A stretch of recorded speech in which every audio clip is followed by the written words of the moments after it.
오래전 아프리카에 가난한 한 고아 소년이 있었습니다. 다행히도 한 선교 단체를 통하여 이 고아 소년이 미국 부잣집에 입양을 하게 되었습니다. 그래서 이 소년은 부잣집에서 보내준 초청장과 또 초호화 여객선 배표를 가지고 배를 타고 이제 대서양을 건너게 됩니다. 근데 그 소년은 낡은 배낭 하나에다가 한동안 먹을 수 있는 구차한 양식을 잔뜩 싣고 배를 탔습니다. 그 배에 탄 사람들은 매 식사 때마다 뷔페를 즐기기도 하고 또 최고급 음식들을 마음껏 먹기도 했습니다. 그뿐 아니라 배 안에 있는 각종 오락 편의 시설들을 비롯해서 여러 가지 공연들도 마음껏 즐기며 누렸습니다. 하지만 이 소녀는 돈이 없었기 때문에 자신이 준비해간 허름한 음식도 배불리 먹지 못하고 아껴 먹으면서 그래도 미국에 입양 간다는 생각에 하루하루를 행복한 나날을 보내게 됩니다. 그리고 마침내 배가 목적지인 미국에 도착을 했을 때에 선장이 이 소년에게 인사를 건넵니다. 얘야, 행복한 여행이 되었니? 그러자 이 소년이 말하기를 네, 좋은 구경 많이 했어요. 다만 돈이 없어서 준비한 음식을 아껴 먹느라 배는 많이 고팠어요. 그렇게 말을 합니다. 그래서 선장이 그 소년의 말을 듣고 깜짝 놀라면서 말을 합니다. 아니 얘야, 이 배 안의 모든 뷔페와 엄청난 고급 음식들과 모든 오락 편의 시설들은 이미 뱃삭에 다 포함이 되어 있었단다. 그렇게 말을 해주었습니다. 그제야 이 소녀는 왜 이러한 사실을 미리 알지 못했을까? 미리 알았더라면 배를 골지 않고 더 행복하고 즐거운 여행이 되었을 텐데 그러면서 후회했다고 합니다. 이것은 오늘 우리들의 신앙생활도 마찬가지입니다. 많은 그리스도인들이 마치 이 소년과 같이 신앙생활을 하고 있는 겁니다. 우리가 예수님을 믿고 구원과 영생을 얻었다라고 하는 것은 단순히 죽은 이후에 천국에서 영원히 사는 것으로만 생각을 하는데 그렇지가 않다는 겁니다. 우리가 죽은 이후에 영원히 사는 천국에서 사는 것만 우리가 생각하다 보니 예수님을 믿음으로 얻게 되는 행복인 구원의 현재성에 대해서는 많이 놓치며 살게 된다라고 하는 거죠. 여러분, 우리가 예수님을 나의 구세주, 나의 주님으로 믿어서 죄와 사망에서 건짐을 받아 구원받고 영생 얻은 사람들이 저와 여러분들이지 않습니까? 자, 그렇다면 우리가 구원을 받아서 누리게 되는 이 영생이라고 하는 것은 무엇을 말합니까? 영생은 영원한 생명을 얻어서 영원히 사는 것이 바로 영생입니다. 좀 더 구체적으로 우리가 말을 하면 장차 우리가 죽게 되면 하나님 나라 천국에 들어가서 거기에 서서 우리 주님과 함께 한없는 기쁨을 누리며 영원히 사는 것이 바로 영생입니다. 자, 그러나 이것만으로 우리가 받은 구원과 영생에 대한 완전한 설명이 되지는 못한다라는 겁니다. 왜냐하면 구원과 영생이라고 하는 것은 예수님을 믿는 순간 이미 시작되었기 때문입니다. 구원과 영생은 죽어서 완전히 이루어지는 것이긴 하지만 그러나 우리가 이 세상 살아가는 동안에도 구원과 영생의 복을 누리며 살아갈 수가 있다라고 하는 겁니다. 그래서 우리가 이 세상에서 이 구원과 영생을 복을 누리다가 그 복이 나중에 천국으로 이어지게 되는 것입니다. 그래서 전에도 말씀드렸지만 구원이라고 하는 것은 받은 구원이 있고 받는 구원이 있고 받을 구원, 이 세 단계의 구원의 과정이 있다, 그렇게 말씀을 드렸습니다. 우리는 받을 구원, 천국에 갔을 때에 구원이 이루어진다라고 생각하는데 이미 우리는 구원을 받았고 구원을 이루어가고 있고 장차 구원이 우리에게 완성되어지게 된다는 겁니다. 그러므로 구원과 영생은 죽어서 천국 가는 미래적인 요소뿐만이 아니라 지금 현재의 삶도 다 포괄되어 있는 의미의 말인 것입니다. 그럼에도 불구하고 적지 않은 성도들이 구원과 영생을 단순히 죽은 후에 천국에 가서 하나님이 주시는 복을 영원히 누리며 사는 것으로만 여긴다라고 하는 거죠. 물론 나중에 죽어서 천국에 가는 것은 너무너무 중요하고 좋은 일이기는 하지만 예수님을 믿음으로써 얻게 되는 구원의 현재성에 대해서도 우리는 놓쳐서는 안 된다고 하는 겁니다. 그렇게 되면 이 세상 사는 동안에 구원과 영생이 주는 은혜와 복을 다 누리지 못함으로 인하여서 세상의 고통에 짓눌려서 힘들고 어렵게만 살게 되는 겁니다. 만일 우리가 이와 같은 신앙생활을 하고 있다라고 한다면 우리가 앞서 말했던 그 소년과 다를 바가 없다라고 하는 거죠. 미국에 가는 것, 그 자체도 참 중요한 일이겠지만 그 전에 항해하면서 그 배에서 누릴 수 있었던 모든 특권과 기쁨을 누리는 과정도 참 중요하다는 겁니다. 뱃상에는 이미 항해를 하면서 누리고 즐길 수 있는 모든 특권이 그 속에 다 포함이 되어 있는 겁니다. 우리의 구원과 우리의 신앙생활도 마찬가지라고 하는 거죠. 우리가 예수 믿고 구원을 얻었다라고 하는 것은 장차 천국에 들어가서 영원한 생명과 은혜의 복을 누리는 것뿐만이 아니라 이 세상 살아갈 동안에도 구원받은 하나님의 자녀로서 누릴 수 있는 모든 특권까지 얻었다라는 것을 의미하는 말입니다. 그래서 로마서 5장 11절 말씀해 보게 되면 그뿐 아니라 이제 언제라고요? 이제 즉 지금이라고 하는 의미의 말입니다. 이제 우리로 화목하게 하신 우리 주 예수 그리스도로 말미암아 하나님 안에서 또한 즐거워하느니라 그랬습니다. 나중에도 즐거워하겠지만 이 땅에 살아갈 동안에도 예수 그리스도 안에서 주시는 영원한 생명과 구원의 은혜들로 인하여서 즐거워하며 살아가야 한다는 겁니다. 여러분 이 말씀만 보더라도 나중에 죽어서 천국 가서가 아니라 바로 지금 이 땅에서도 하나님 안에서 누리는 즐겁고 행복하고 복된 삶에 대하여 성경은 약속해 주고 있습니다. 이것이 바로 구원의 현재적인 축복인 것입니다. 오늘 본문을 포함하여 11절까지의 말씀은 바로 그것에 관한 말씀입니다. 즉 믿음으로 의롭다함을 받은 자가 이 세상 살아갈 동안 이 땅에서 누릴 수 있는 현세적인 행복에 관한 말씀이 오늘 본문 1절부터 11절까지 기록되어 있습니다. 특별히 유명한 강의의 설교자인 마틴 로이드 존스 목사님은 이 로마서 5장만 가지고도 26시간 동안 강의해서 책 한 권을 출판했는데 그는 그 책에서 말하기를 로마서 5장 1절로부터 11절까지를 이해하지 못하면 로마서 전체를 이해할 수 없다 그런 말을 했습니다. 그만큼 오늘 본문은 믿음으로 의롭다 하심을 받은 하나님의 자녀들이 이 땅에서 누릴 수 있는 놀라운 축복에 대하여 기록하고 있는 아주 소중하고 귀한 말씀이라는 겁니다. 자, 그렇다면 여러분 믿음으로 의롭다 하심을 받은 저와 여러분들이 이 땅에서 누릴 수 있는 행복이라는 것은 어떤 것들이 있겠습니까? 세 가지로 오늘 본문이 이야기하고 있는데 첫째로는 하나님과 화평을 누리는 행복을 누릴 수 있다라고 말하고 있습니다. 우리 한번 1절 말씀을 함께 읽어보겠습니다. 1절입니다. 시작. 우리 주 예수 그리스도로 말미암아 하나님과 화평을 누리자. 아멘. 우리가 예수님을 믿고 신앙생활을 하게 되면 가장 먼저 우리에게 주어지는 복이 하나님과 화평을 누리는 복입니다. 이 화평이라고 하는 하나님이 주신 선물은 우리에게 더할 나위가 없는 굉장히 소중한 선물입니다. 그래서 히브리인들은 이 세상에서 이 화평을 최고의 복으로 여기며 살아갔습니다. 여러분 화평이라고 하는 말은 헬라어로 보면 에이레라는 단어를 쓰고 있고 히브리어로는 우리가 잘 알고 있는 샬롬이라고 하는 단어를 써서 표현합니다. 이 샬롬은 히브리인들의 인사말이지 않습니까? 그래서 히브리 사람들은 오랜 역사를 살아오면서 숱한 전랑과 환란을 수도 없이 경험하면서 세상에서 가장 소중한 것이 하나님이시는 평화구나, 화평이라는 사실을 체험한 민족이었습니다. 그래서 그들은 인사를 할 때도 샬롬, 평화라고 안녕이라고 그렇게 인사를 하는데 이것은 마치 오늘 우리들이 안녕하세요, 안녕하십니까? 이 안녕이라는 말이 평화고 화평이라는 말과 똑같은 의미의 말입니다. 그리고 이 유대인들이 복을 빌어줄 때도 보면 항상 은혜와 평강, 평화를 그들에게 축복으로 빌어주고 있는 것을 볼 수가 있습니다. 자, 그러고 보면 히브리인들의 복의 개념이라고 하는 것은 물질적이고 물량적인 것이 아니라 바로 화평이라는 것을 우리가 알 수가 있습니다.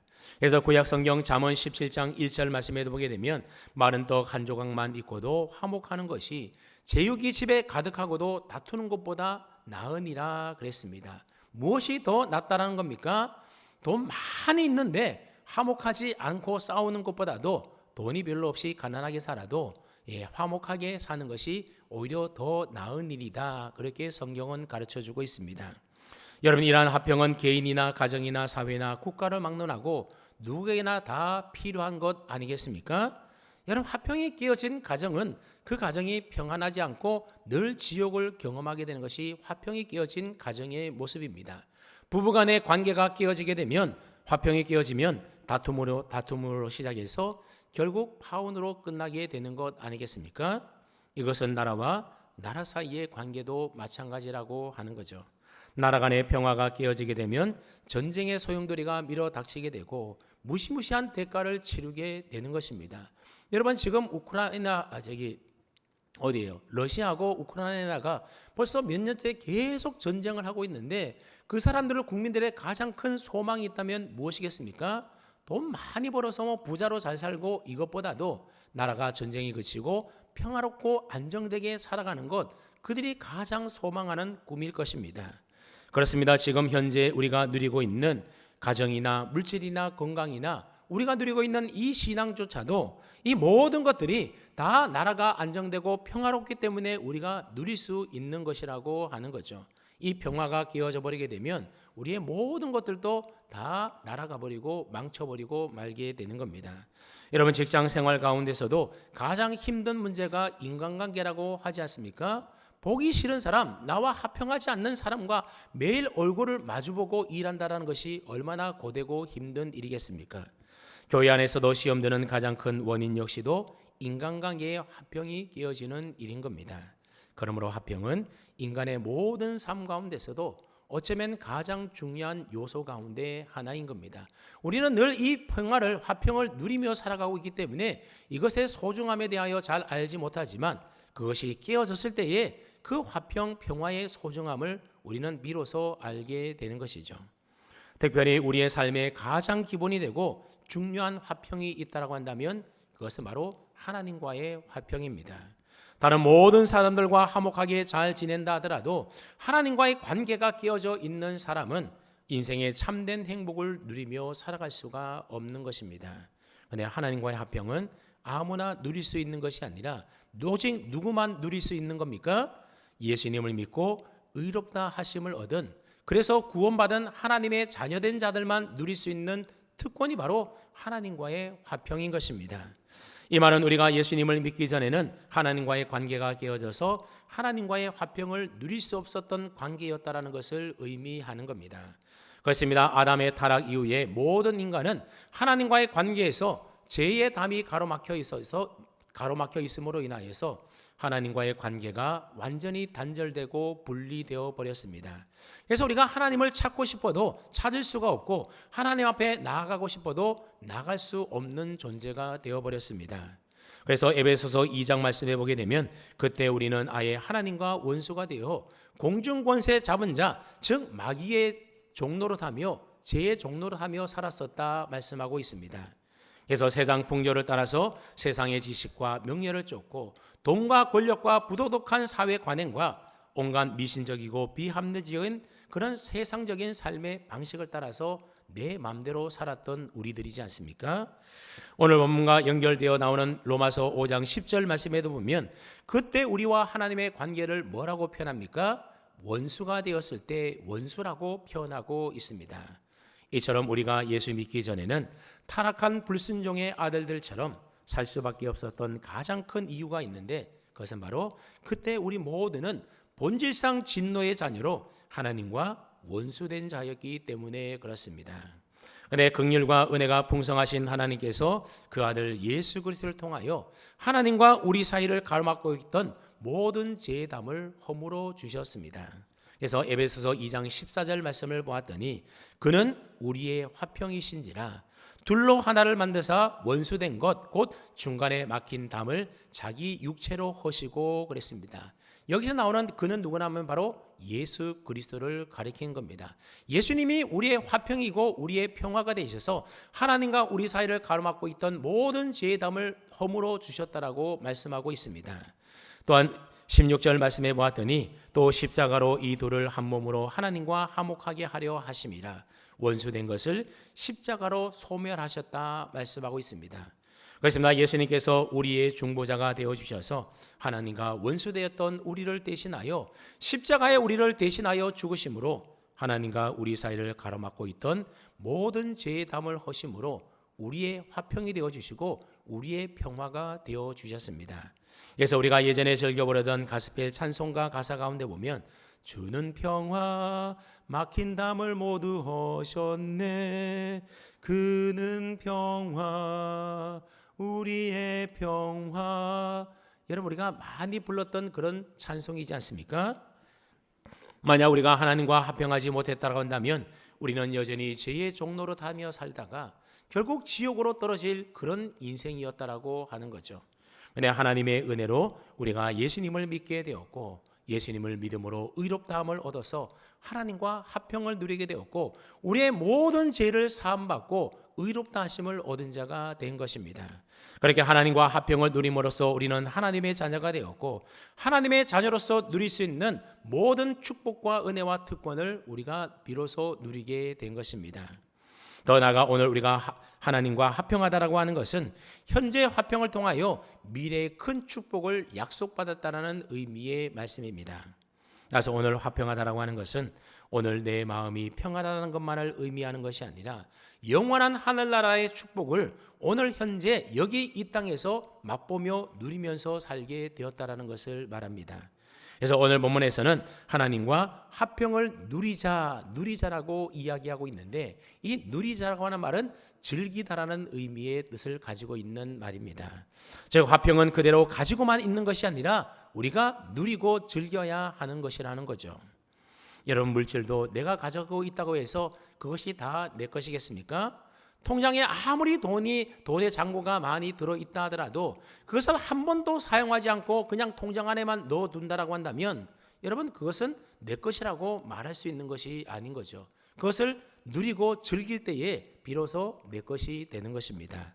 멋진 내 집을 마련했습니다. 근데 평생 남에게 빌려주고는 한 번도 그 집에서 살아보지도 못하고 죽어버렸다고 한다면 그 멋진 내 집을 어찌 내 집이라고 말할 수가 있겠습니까? 그 멋진 집에서 단 하룻밤이라도 자면서 그 집에서 즐기고 누릴 수 있어야만 그 집이 비로소 내 집이 되는 것입니다. 마찬가지로 하나님께서 허락하신 화평과 평안을 우리가 누리며 즐길 때에 그 화평과 평안이 우리에게 비로소 행복이 될 수가 있는 겁니다. 그런데 하나님과 합평했음에도 불구하고 그 합평을 누리지 못해서 과거의 죄에 얽매여서 자유롭지 못하고 늘 죄책감에 빠져 사는 성도들이 있습니다. 여러분 하나님은 우리가 합평을 통해서 우리의 모든 죄를 이미 다 사해 준 줄로 믿으시기를 바랍니다. 성경에 보면 하나님이 우리의 죄를 용서하여 주시되 다시는 기억하지 않는다라고 말씀하고 있습니다. 하나님은 우리를 향하여 기억하지도 않는다라고 하는데 우리는 계속해서 자꾸만 예전의 죄에 매여서 내가 예전에 이랬는데 어떡할까? 그 죄책감에 빠져 산다라고 한다면 그것은 하나님과의 합평을 누리며 즐기지 못하며 살아가고 있는 겁니다.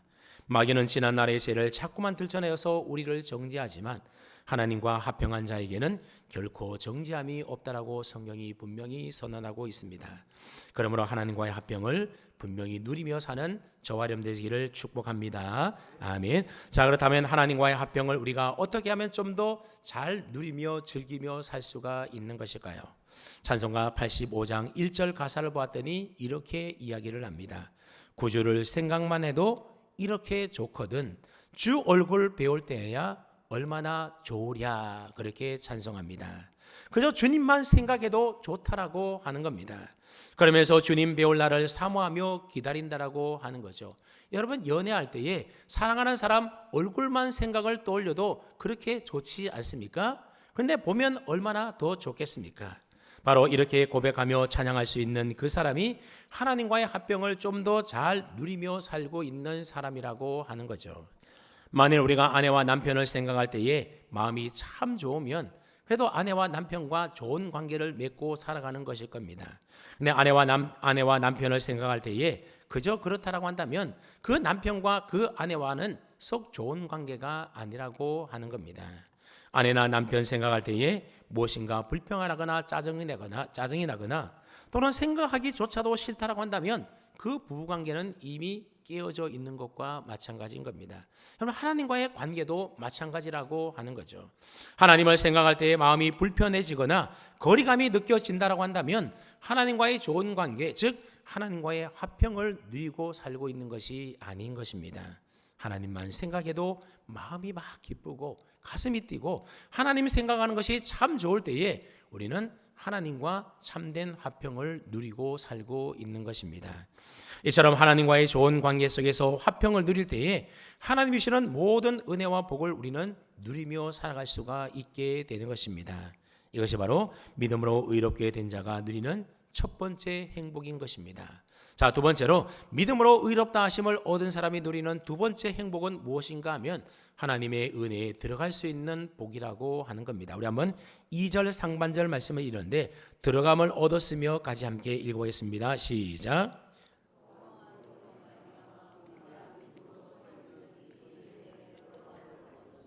자, 이 말씀 가운데 가장 중요한 단어는 바로 들어간다라고 하는 말입니다.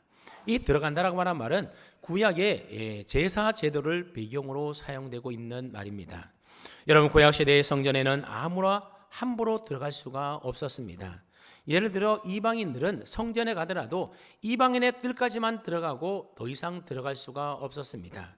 그리고 유대인 여성들은 여인들의 뜰까지만 들어갈 수가 있었습니다. 그리고 유대인 남성들은 성소 앞 제단까지만 들어갈 수가 있었습니다. 성소 안에는 누구만 들어갈 수가 있는가 하면 기름 부음을 받은 제사장들만이 성소 안으로 들어갈 수가 있었습니다. 그리고 성소 안 더 깊숙한 곳에는 지성소가 있었는데 그 지성소 안에는 법궤 뚜껑이라고 하는 시언자라고 하는 것이 있어서 은혜의 보좌 위에 하나님이 임재해 계신다고 믿었기 때문에 제사장이라도 그 지성소 안에는 함부로 들어갈 수가 없었던 겁니다.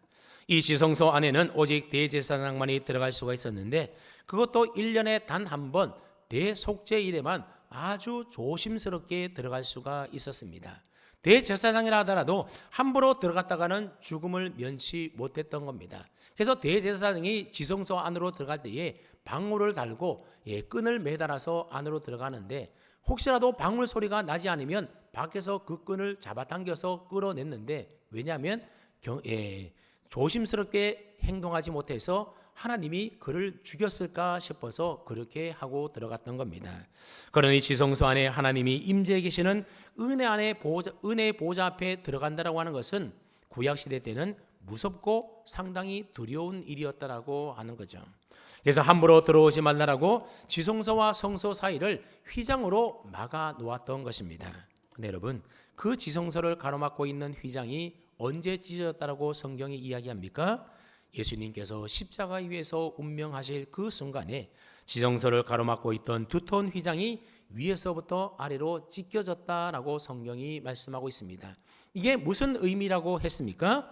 이제부터는 십자가에 달려 죽으신 예수님을 믿음으로 의롭게 된 자는 하나님의 은혜의 보좌 앞에 마음껏 나와도 좋다라고 하나님이 허락하신 것입니다. 하나님과 우리 인간 사이를 가로막고 있던 모든 휘장, 죄의 담을 하나님이 허물어 버리신 것입니다. 그래서 오늘 본문에도 보면 우리가 그로 말미암아, 즉 우리 주 예수 그리스도로 말미암아 하나님의 은혜의 보좌 앞에 담대히 나갈 수 있게 되었다 말하고 있습니다. 그런데 우리가 하나님의 은혜의 보좌 앞에 나갈 때에 어떻게 나아가야 하는 것이겠습니까? 구약시대 때 같았으면 두려워하면서 엉금엉금 기면서 조심조심 눈치를 보면서 주저주저 하면서 들어갔을 때인데 이제부터는 쭈그리고 앉아서 엉금엉금 기면서 눈치 보고 주저하지 않고 어떻게 나아간다고요? 오늘 본문 2절 말씀을 다시 보시게 되면 또한 그로 말미암아 우리가 믿음으로 그 다음에 뭐라고 말합니까? 서 있는 이라고 말하고 있습니다. 다시 말해서 이제는 엉금엉금 기어서 조심스럽게 들어가는 것이 아니라 당당하게 서서 담대하게 하나님의 은혜의 보좌 앞에 나아갈 수 있게 되었다는 겁니다. 그래서 이브리서 4장 16절은 이렇게 이야기를 합니다. 그러므로 우리는 긍휼하심을 받고 때를 따라 돕는 은혜를 얻기 위하여 은혜의 보좌 앞에 어떻게 나아간다고요? 담대히 나아갈 것이니라 그랬습니다. 때를 따라 돕는 은혜를 얻기 위하여 하나님의 은혜의 보좌 앞에 어떻게 나간다고요? 주저주저하면서 눈치를 보면서 두려워하면서 들어가는 것이 아니라 담대히 나아갈 것이라고 분명히 말씀하고 있습니다. 자, 그런가 하면 에베소서 3장 12절 말씀에도 봤더니 우리가 그 안에서 그를 믿음으로 말미암아 담대함과 확신을 가지고 하나님께 나아감을 얻게 되었다라고 말씀하고 있습니다. 예수님을 믿어 의롭게 된 우리는 이제부터 하나님께 나아갈 때에 담대하고 확신을 가지고 나아갈 수 있게 되었다는 겁니다. 이처럼 우리가 담대하게 하나님께로 나아갈 수 있는 이유는 무엇이 때문이겠습니까? 바로 예수님을 믿고 의롭다 하심을 받은 하나님의 사랑받는 하나님의 자녀가 되었기 때문입니다. 요즘 말고 예전에 제 목양실에 귀찮을 정도로 제 목양실을 자주 드나드는 사람이 있었습니다. 때로는 바쁠 때는 좀 안 왔으면 좋겠다 싶은데도 귀찮을 정도로 제 목양실에 자주 들어오는 겁니다. 들어올 때도 보면 조금의 주저함이나 꺼리낌도 없습니다. 그 사람이 누구인지 아십니까? 바로 저희 집 애들입니다. 지금은 다 커서 잘 안 오지만 어릴 때만 하더라도 노크도 없이 그냥 문을 벌컥벌컥 열고 들어옵니다. 어떤 날에는 쓱 한번 둘러보고 그냥 나가기도 하고 또 어떤 날에는 와서 맛있는 거 사달라고 막 쪼르고 가기도 합니다. 왜 그러겠습니까? 바로 제가 자기네들 아버지이기 때문에 그런 것이죠. 그렇습니다. 우리는 누구입니까? 바로 하나님의 사랑받는 자녀라는 겁니다. 하나님이 우리의 아버지가 되십니다.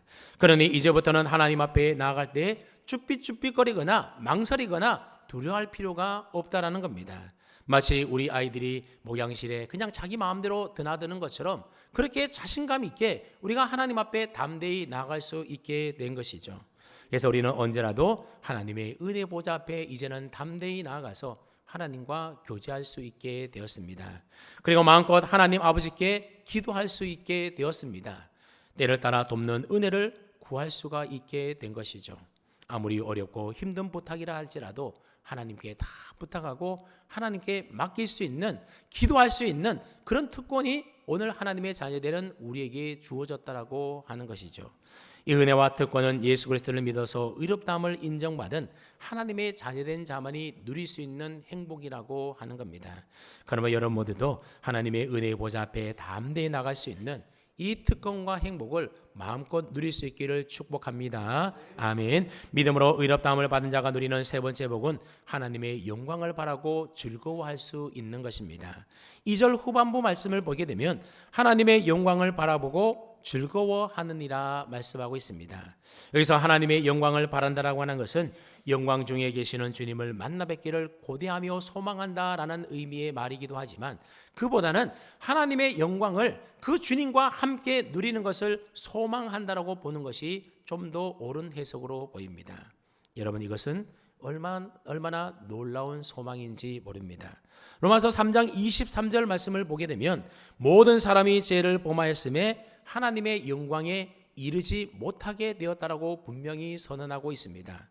아담 이후의 모든 인간들은 타락한 그 원죄로 인하여서 하나님의 영광을 다 잃어버리게 되었습니다. 흙으로 빚은 우리의 육체 역시도 우리의 영과 함께 부패해져서 하나님의 영광을 잃어버리게 되었습니다. 그래서 우리 육체가 어떻게 되었습니까? 하나님의 영광을 잃어버림으로 인하여서 감기만 걸려도 아무런 맥도 못 추게 되었고 노동의 수고와 해산의 고통과 온갖 삶의 고통을 겪으면서 우리 육체가 병들고 늙고 마침내 마지막에는 어느 누구도 예외 없이 죽음의 지배 아래 놓이게 된 것입니다. 그런데 놀라운 것은 예수님 믿어 의롭게 되면 잃어버린 이 하나님의 영광을 회복시켜 주신다라고 약속하고 있습니다.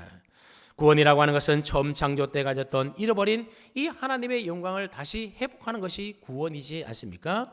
그래서 요한 1서 3장 2절 말씀을 보게 되면 사랑하는 자들아 우리가 지금은 하나님의 자녀라 장래 어떻게 될지는 아직 나타나지 아니하였으나 그가 나타나시면 우리가 그와 같을 줄을 아는 것은 그의 참모습 그대로 볼 것이기 때문이니 그랬습니다. 지금은 우리가 이 땅에서는 하나님의 자녀로 살고 있지만 장차 우리에게는 예수님과 우리가 똑같이 된다라고 이야기를 하고 있는 겁니다. 그런가 하면 빌립보서 3장 21절 말씀에 보면 그는 만물을 자기에게 복종하게 하실 수 있는 자의 역사로 우리의 낮은 몸을 우리의 몸을 무슨 몸으로 표현하고 있다고요? 낮은 몸. 다시 말하면 병들고 아프고 늙고 그러다가 결국 죽고 마는 우리의 낮은 몸을 누구의 몸과 같이요? 자기 영광의 몸의 형체와 예수님의 몸의 부활한 예수님의 몸의 형체와 같이 우리를 변화시켜 준다라고 분명히 약속하고 있습니다. 다시 말하면 구원받은 우리에게 이 영광의 소망이 있다라고 하는 겁니다. 즉 장차 우리의 몸과 영혼이 부활하신 우리 주님처럼 하나님의 영광을 회복하게 될 것이라고 성경은 이처럼 분명히 우리에게 약속해 주고 있습니다. 이것을 성경에서는 영화롭게 된다 또는 하늘 초소를 덧입는다는 말로 표현하고 있습니다. 물론 이 영광은 지금 당장 우리가 이 땅에서 누릴 수 있는 것이 아닙니다. 이 영광은 땅에 속한 것도 아니고 흙으로 빚은 우리 육신의 영광도 아닌 것입니다. 이것은 장차 부활의 몸으로 영화롭게 되었을 때에 천국에서 누리게 될 영광인 것입니다. 그러므로 우리가 하나님의 영광을 바라고 즐거워한다라고 하는 것은 하나님의 영광이 내 영광이 되는 그날을 우리가 이 땅에서 기다리며 소망하면서 그러면서 기뻐하며 산다라고 하는 것이죠. 여러분, 사도행전 7장에 나오는 스데반 집사를 한번 생각해 보십시오. 성난 군중들이 던지는 돌에 맞아서 살갗이 찢어지고 피가 터져 나옵니다. 그러니 얼마나 고통스럽고 아프고 힘들었겠습니까? 그런데 그때 스데반 집사가 무엇을 바라보았습니까? 성난 군중들을 바라본 것이 아닙니다. 고통스러운 자기 육신의 몸을 바라본 것도 아닙니다. 그 고통 속에서도 그는 눈을 들어서 하나님의 영광을 바라보았다, 성경이 말씀하고 있습니다. 하나님의 영광을 바라보았을 때의 고통 속에서도 그의 얼굴이 천사의 얼굴처럼 환하게 빛났다라고 성경은 분명히 말씀합니다. 그 고통 속에서 그가 마지막으로 드렸던 기도가 무엇입니까? 주여, 이 죄를 저들에게 돌리지 마옵소서 기도했습니다. 자신을 향하여 욕하며 돌을 던지는 자들을 향하여 기도하면서 평안한 마음으로 그는 잠들 수가 있었습니다. 어떻게 그럴 수가 있다고요? 하나님의 영광을 소망하며 바라보았기 때문에 그렇습니다. 그러니 하나님의 영광을 소망하며 지금 이 땅에서 하늘의 영광을 누리는 것이 얼마나 큰 은혜와 복입니까? 근데 이 복과 특권이 누구에게 주어졌다고요? 믿음으로 의롭다 하심을 받아 구원받은 저와 여러분에게 주어졌다는 겁니다. 그래서 사도 바울은 이 복이 얼마나 엄청난 복인지 로마서 8장 18절에서 이렇게 이야기를 합니다. 생각하건대 현재의 고난은 장차 우리에게 나타날 영광과 비교할 수 없도다 그랬습니다. 여러분, 한번 생각을 해보십시오. 우리가 이 땅에서 잠깐 나그네와 같은 인생 살다가 이 세상 떠난 것 아니겠습니까? 오래 살아도 100살밖에 살지 못합니다.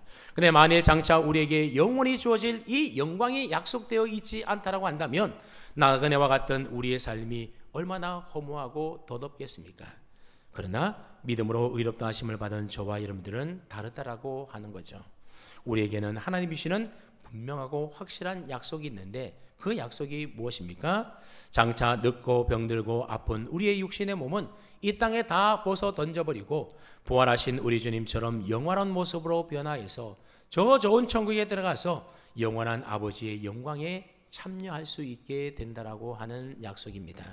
여러분, 생각만 해도 가슴 떨릴 일 아닙니까? 그러니 그날의 영광을 고대하며 지금 매 순간순간 기쁨과 즐거움으로 채우며 살아가는 것, 심지어 환난과 고난 가운데 있다 하더라도 하나님의 변함없는 사랑이 내게 주어졌음을 믿고 장차 영광의 날에 대한 소망으로 참고 인내하면서 환난 중에도 즐거워할 수 있는 것, 이것이 바로 예수님을 믿음으로 의롭다 하심을 얻은 저와 여러분들이 이 땅에서 누릴 수 있는 행복이요 특권이라고 하는 것입니다. 그에 관한 좀 더 자세한 말씀들은 우리가 다음 시간에 또 살펴보도록 하겠습니다. 믿음으로 의롭게 된 자가 누리는 이 행복이 얼마나 크고 중요한지 설교의 황제라고 불렸던 스펄전 목사님은 어디를 가든지 항상 오늘 본문 말씀을 가장 먼저 전했다고 합니다. 그만큼 이 말씀이 귀하고 소중하기 때문인 것이죠. 저와 여러분들은 예수님을 믿음으로 의롭다 하심을 받은 하나님의 자녀들이 된 자들입니다. 그러므로 이제부터는 하나님과 화평을 누리며 사시고 하나님 앞에서 날마다 담대히 나아가서 친밀하게 교제를 나누며 하나님 앞에 은혜를 달라고 여러분이 날마다 기도하며 나아가시고 장차 주님 나라 들어가서 우리 주님과 함께 누리게 될 하나님의 영광을 고대하고 소망하면서 날마다 기쁘고 즐겁고 행복하게 살아갈 수 있는 그런 하나님의 백성, 주님의 자녀들 다 될 수 있기를 주님의 이름으로 축원합니다. 아멘.